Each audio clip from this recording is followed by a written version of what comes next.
So here we have the Ford Transit Connect on a 21 plate. I'm going to start off by showing you in the back of the van, and then we'll hop in and run through some controls from there. As we approach the back of the van, you can see we have reversing sensors. The vehicle has been ply-lined. We have that full metal bulkhead as well, and sliding side door access on top of that.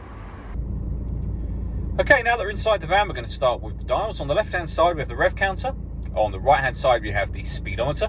In the middle at the bottom, the fuel gauge and coolant temperature gauges. And above that, we have the main trip computer, which includes the total miles for the van, and they are 9,760. Beneath that, you can see there's a digital readout for the speedometer. You can change the information that's displayed there for trip computer and audio menus. The buttons to do that are on the steering wheel, which we'll come to next.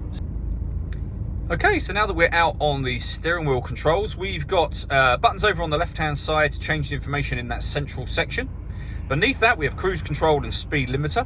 On the right-hand side, we then have stereo and phone controls. The phone controls can't be used until such time as you pair the phone up to the van, and that is done over on the screen in the center just here using the buttons beneath it. So you press the phone button and follow instructions on screen from there. When it comes to music in this van, we have of course got the radio. So as you can see, we have DAB, FM and AM radio. If you want to listen to your own music, you can do. You can stream your music wirelessly via Bluetooth audio, and that is, as I say, off you paired your phone just here. With the main volume for the stereo, this control lever will do anything that you need to change up there. So for example, you can use it to highlight a phone you've already paired or add a new phone as well. Working our way down, we have some storage just there, and then the air conditioning. So on the left hand side, you can adjust the fan speed. You can adjust the temperature. Over on the right hand side, you can determine what direction you'd like the air to be distributed in once it enters the van.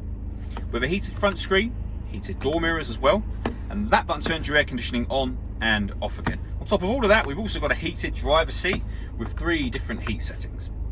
We can then put the van in eco mode, turn off the traction control, and this button will turn off the stop and start.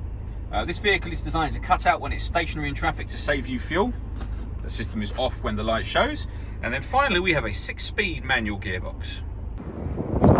All that leaves me to say is thank you for taking the time to watch this video. If you'd like to come and see the van for yourself and have a test drive, please feel free to call any of our MJA sites. We'd love to hear from you soon.